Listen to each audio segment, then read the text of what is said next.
পুরো জাতির দৃষ্টি এখন আমিরে জামাত বাংলাদেশ জামাত ইসলামীর আমির ডাক্তার শফিকুর রহমানের দিকে। দর্শক, ডাক্তার শফিকুর রহমান বাংলাদেশে এক বিরল ইতিহাস সৃষ্টি করেছেন। তিনি চট্টগ্রামে গিয়েছেন বন্যার্তদের পাশে দাঁড়াতে। এই বিষয়টা এতটাই গুরুত্বপূর্ণ এবং জামাত বিরোধীদের মধ্যে এতটাই উত্তেজনা সৃষ্টি করেছে।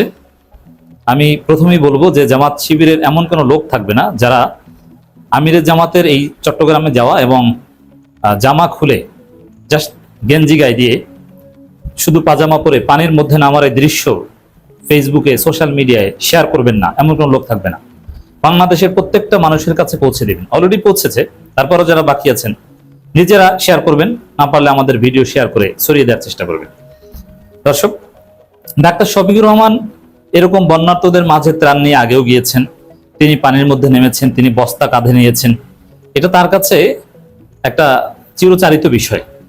যেখানেই বাংলাদেশের যে কোনো প্রান্তে বন্যা হোক না কেন, ডাক্তার শফিকুর রহমান সেখানে যাবেনই এবং তিনি গিয়েছেন। কিন্তু এবারের বিষয়টা সম্পূর্ণ ভিন্ন।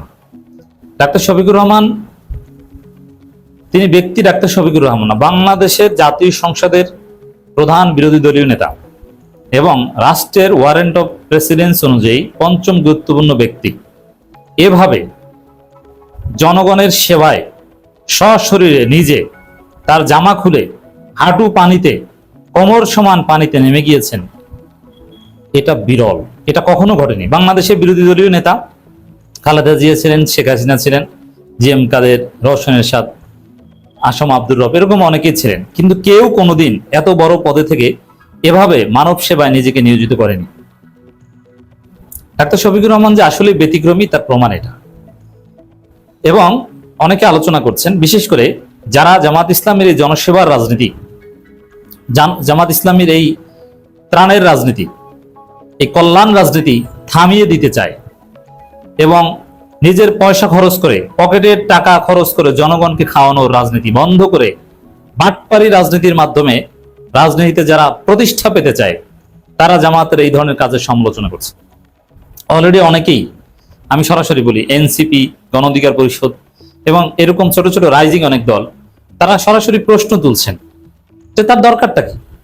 এগুলো তো রাজনীতিবিদদের কাজ না, এটা রাষ্ট্র করবে, রাষ্ট্রকে চাপ দিবেন। এবং তিনি নিজে হাঁটতে পারেন না ঠিক মতো, তিনি নিজে সেখানে যাচ্ছেন, গেছেন, এবং লোক দেখানো একটা শো অফ, এটা কোনো প্রয়োজন নাই, রাজনীতি ছেড়ে দেন। এই কথা যারা বলে তারা মূলত নিজের পয়সা খরচ করে রাজনীতি করবেন এটা সমর্থন করে না, বরং পয়সা অর্জন করবেন রাজনীতি করে এবং বাটপারি করে রাজনীতিতে প্রতিষ্ঠা পাবেন। এখানে একটা কথা বলে নিই যে 2 বছর আগে ত্রাণের টাকা কিভাবে কারা মেরে দিয়েছিল আমরা দেখেছি।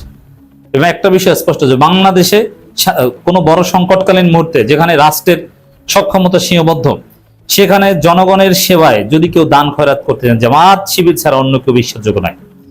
সুন্দরভাবে ম্যানেজ করে জনগণের কাছে সেবা পৌঁছে দেওয়ার একমাত্র প্ল্যাটফর্ম জামাত ইসলামী। আর নন পলিটিক্যাল খুঁজলে আছে আশ্চর্য ট্রাস্ট।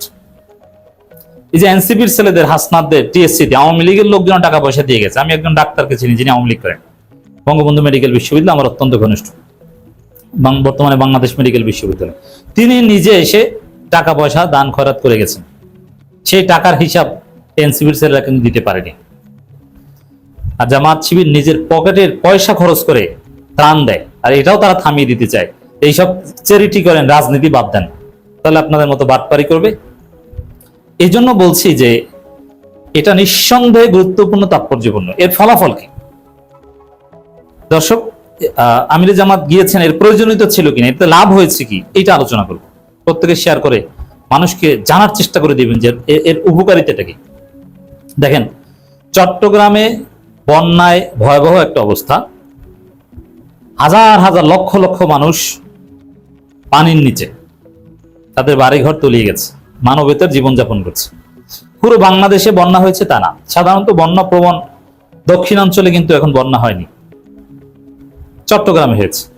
বৃহত্তর বরিশালে কিন্তু এখন বন্যা না। এখন চট্টগ্রামে এই ভয়াবহ অবস্থা, এটা কিন্তু অনেকে জানতোই না। এতটা যে মানবিক বিপর্যয়, এটা অনেকে জানতোই না। এবং সেখানে যে আসলে কিছু করা দরকার, বা আমাদের যার যার অবস্থান থেকে যতটুকু পারি আমাদের সাহায্য করা দরকার, তাদের এখন প্রচুর পরিমাণে সহযোগিতা দরকার, হয়তোবা মধ্যবিত্ত, কখনো অন্যের সাহায্য নেওয়ার দরকার হয় না, কিন্তু এখন একটা সংকটের মধ্যে পড়েছে। তার টাকা আছে, ব্যাংক থেকে টাকাটা উঠিয়ে এনে যে দৈনন্দিন খাবার, শুকনো খাবার কিনবে, এটিতেও তার সামর্থ্য নেই, শুকনো খাবার নাই। যে এটা একটা জরুরি পরিস্থিতি, এই জন্য প্রত্যেকের অবস্থান থেকে সহযোগিতা করা উচিত। এখন এই ধরনের গণ সাহায্য, বাংলাদেশে সাহায্য সহযোগিতা, এগুলো বেসিক্যালি অনলাইন প্রচার প্রচারণার মাধ্যমে হয়। এই যে এনসিপির ছেলেদের, তখন এনসিপি ছিল না, সমন্বয়কদের কোটি কোটি টাকা মানুষ দান করেছে, যে তোমরা যাও ফেনীতে যাও, লক্ষ্মীপুরে যাও। এই যে কয়েক বছর আগের কথা, হাসিনা পালানোর পরের অবস্থা, ভারত বাঁধ খুলে দিয়েছিল, বাংলাদেশ তলিয়ে গিয়েছিল। এটা অনলাইনে হাইপের কারণে দিয়েছিল। আসন্না ট্রাস্টকে, শেখ আহমদুল্লাহকে মানুষ এত টাকা পয়সা দেয়, তাকে কি চেনে? তাকে কেউ দেখেছে? মূলত অনলাইনে চিনে দেয়। এই জন্য অনলাইন হাইপ তৈরি করাটা জরুরি। এই জন্য অতীতে আমরা দেখেছি সেলিব্রিটিরা সেখানে কেন চলে যায়। সেলিব্রিটিদের কাজ, সিনেমা নায়ক নায়িকা, ধর্মীয় বক্তা, এদের কাজ তো আর ত্রাণ বিতরণ করা না, মানবিক কাজ করা না। কিন্তু তারপরে এই ধরনের মানবিক সাহায্য যেখানে দরকার হয়, তারা কেন চলে যায়? কারণ তারা গেলে একটা হাইপ তৈরি হয়, সবার দৃষ্টি সেদিকে যায়, এবং তখন সবাই যে যার অবস্থান থেকে সহযোগিতা করতে চায়।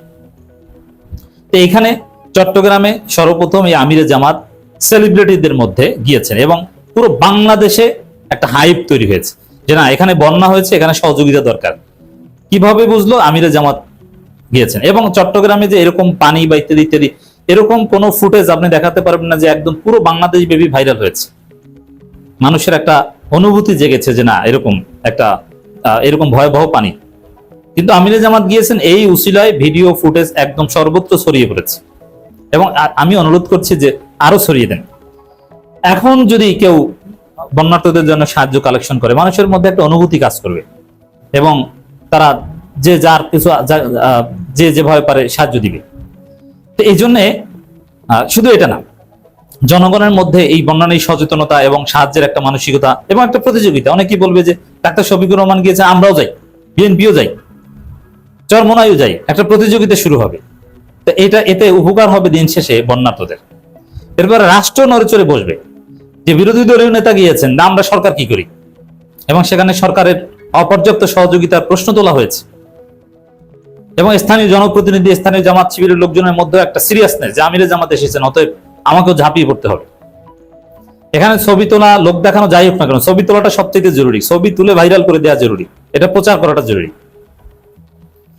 তো এতে লাভ হয়েছে, এই যে লাভ, আমিরে জামাত গিয়েছেন বলে, এবং মানুষের মধ্যে একটা আস্থা, একটা ভরসা যে না, এবার কিছু সাহায্য সহযোগিতা পাবো। এবার আমাদের দৃষ্টিতে, আমরা যে অনেক এলাকা আছে যে তারা যে পানির নিচে, এটা মিডিয়াও যায় না, সাংবাদিকও যায় না, কেউ জানেই না যে তারা যেভাবে আছে। কিন্তু এই উছিলায় সবাই জেনেছে, প্রত্যেকটা এলাকায় একটা রব তৈরি হয়েছে। পুরো চট্টগ্রাম অঞ্চলে আলোচ্য বিষয় একটাই, যে ডাক্তার শফিকুর রহমান এসেছেন। পুরো জাতির দৃষ্টি এখন ডাক্তার শফিকুর রহমানের দিকে। অতএব এটা একটা বিরাট ফলাফল আছে।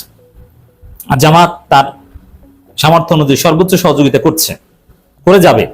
এটি জামাতের শ্রেষ্ঠত্ব, এটি সুপ্রিমেসি। যারা নিজের টাকা খরচ করে রাজনীতি করবেন তো দূর কি বাত, টাকা মেরে দেওয়ার রাজনীতি করেন, ত্রাণের টাকা, তারাই ডাক্তার শফিকুর রহমান এবং জামাত ইসলামীর এই ধরনের মানবিক কার্যক্রমের বিরোধিতা করছে।